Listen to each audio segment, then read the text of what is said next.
yourself do something, you didn't do it. And you're here seeking conviction. And you wonder why God cost you this. Useless black man. You don't know what justice means? You have no idea what justice means. You don't know what justice means. Useless black African people. You don't know the meaning of justice. Your constitution says you cannot try anybody unless the law is written. Show me the written law. Show me the written law. I want to know the written law. Talk to me now. Show me the written law. Are you okay? Don't go close. Don't try that rubbish. Don't try it. Don't try it. Go ahead and say don't try that rubbish. Don't try that rubbish. Useless people. You don't know law. You don't know law. Your own constitution you don't respect. Supreme Court judgment you don't respect. Then why are we in the court of law? Why are we in the court of law, I ask? Nonsense. You think Britain can ask you to jail me and you will jail me? You are dreaming. You are dreaming. I'm telling you that you are dreaming. Nonsense. Hello everyone and welcome back to Obas Trending Gist. Today we are diving deep into the high-stakes terrorism trial of Mazi Nnamdi Kanu, the leader of the indigenous people of Biafra. At the Federal High Court, in a dramatic turn of events, Nnamdi Kanu chose to represent himself today, delivering what he termed his full defense speech before Justice James Omotosho. This comes amidst revelations that the court has set November 20th, 2025 for judgment, stating Kanu had exhausted his allotted time for defense. But did he? Let's take a look at what transpired in the court. So sit back and take a watch. Directives of the Supreme Court, judgment in FRN v. Nnamdi Kanu in suit number SC/CR/1361/2022, delivered on the 15th of December 2023. The reliefs I'm seeking, my Lord, is a very simple. The expunging from the records of this very honorable court the purported plea of not guilty entered by myself, the defendant, here the applicant, on the 29th day of March 2025, the same having been obtained under deception, coercion, and in clear violation of section 36(6)(a) of the Constitution of the Federal Republic of Nigeria, 1999, as amended, and in defiance of the Supreme Court's binding directive in FRN v. Nnamdi Kanu.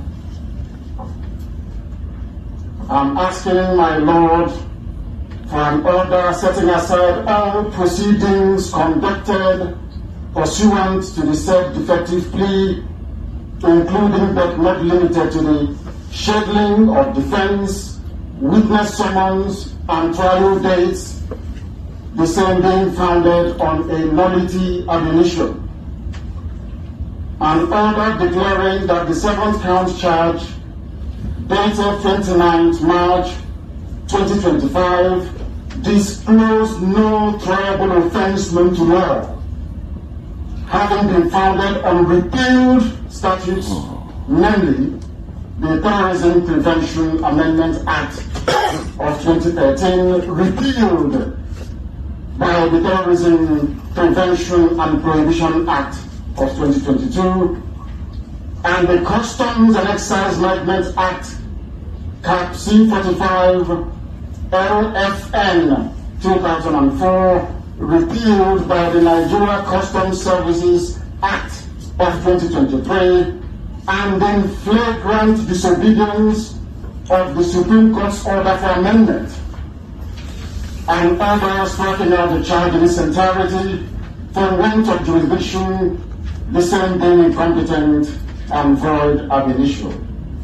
An order directing the immediate release of the defendant applicant from custody, there being no valid charge pending before this very court, and such other orders as this very honorable court may deem fit and just to make in the circumstances.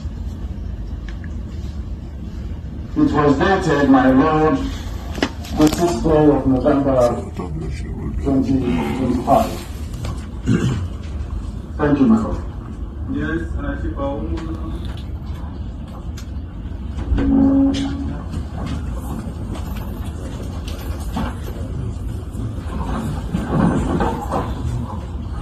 May it please Lordship, the prosecution was heard a few minutes ago, motion by the defendant filed this morning. The motion was introduced by the defendant a few seconds ago. Lord, I do not intend to file a counter affidavit, but I rely on the proceedings of this court, which is attached to the motion as an exhibit. So I do not intend to file a counter affidavit. But I just seek your lordship's permission. what parts of the proceedings are you relying on?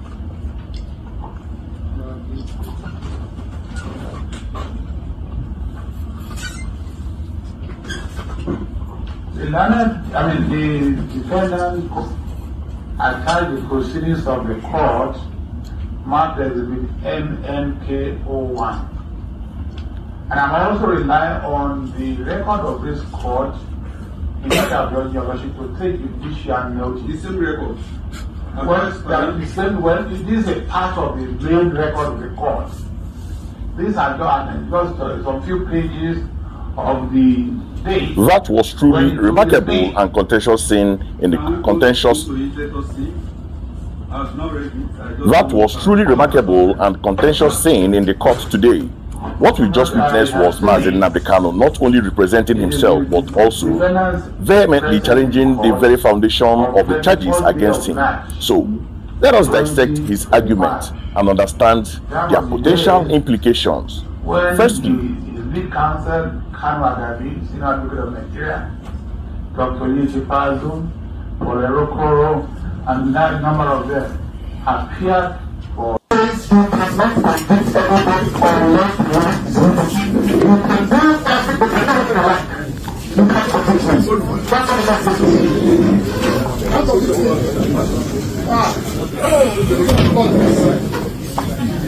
Supreme Court said do something, you will do it. And you're just sitting conviction. And you wonder why God cost you this. Useless black man. You don't know what justice means. You have no idea what justice means. You don't know what justice means. Useless black African people. You don't know the meaning of justice. Your constitution says you cannot try anybody unless the law is written. Show me the written law. Show me the written law. I want to know the written law. Talk to me now. Show me the written law. Are you okay? Don't go close. Don't try that rubbish. Don't try it. Don't try it. Go ahead and say. Don't try that rubbish. Don't try that rubbish. Useless people. You don't know law. You don't know law. Your own constitution you don't respect. Supreme Court judgment you don't respect. Then why are we in the court of law? Why are we in the court of law, I ask? Nonsense. You think Britain can ask you to jail me and you jail me? You are dreaming. You are dreaming. I'm telling you that you are dreaming.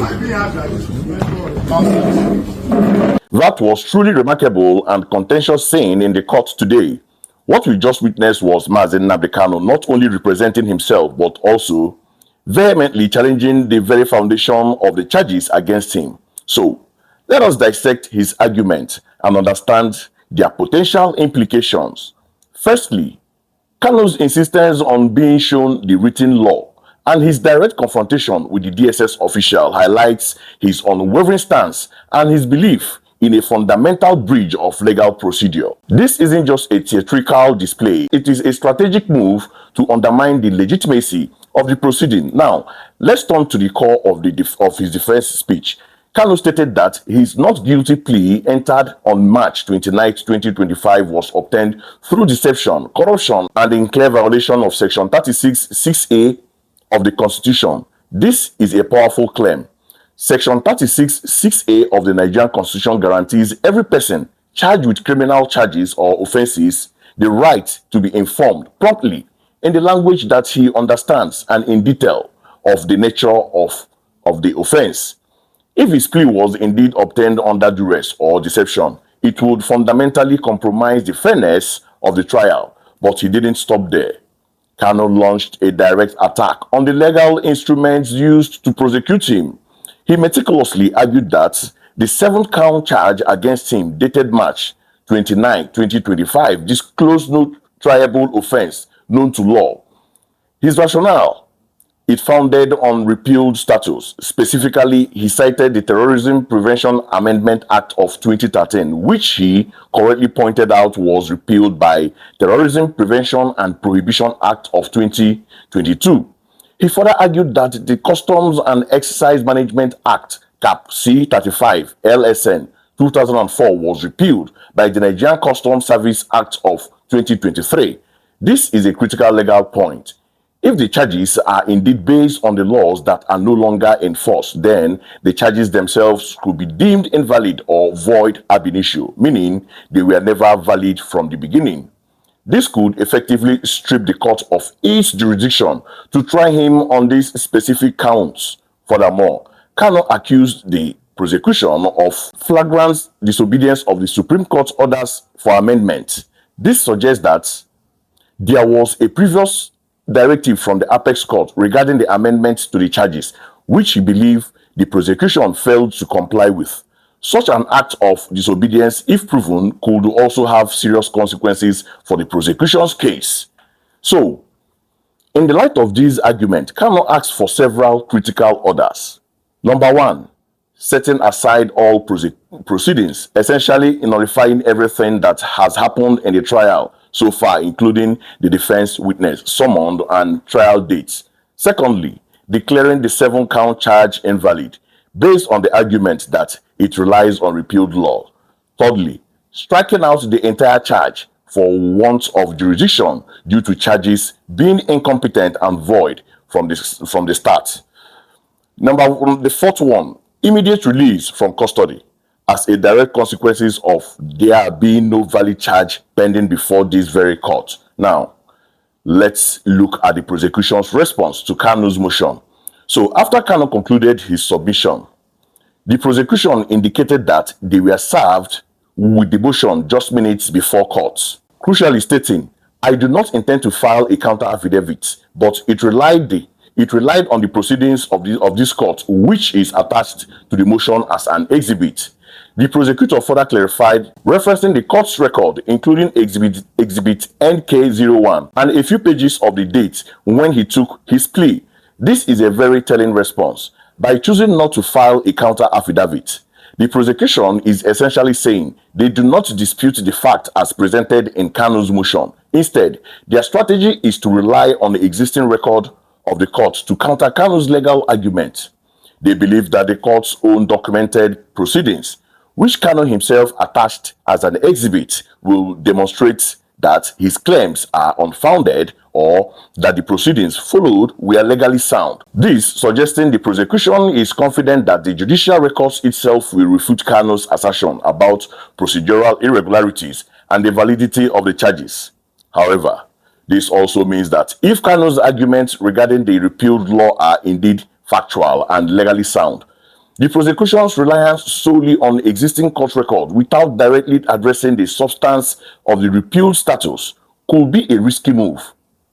The court will have to carefully scrutinize both Kanu's legal arguments and the records presented by the prosecution. The court has previously fixed November 20th, 2025 for judgment, stating that Kanu had failed to open his defense, having exhausted the 6 days allocated to him. However, what we witnessed today on November 6th or 7th, 2025 was Kanu clearly presenting a robust albeit controversial defense in the form of this motion to strike out the charges. This creates a fascinating legal conundrum. Did the court consider this elaborate oral argument and motion as part of its defense, or will it uphold its prior stance that he exhausted his time without presenting a defense?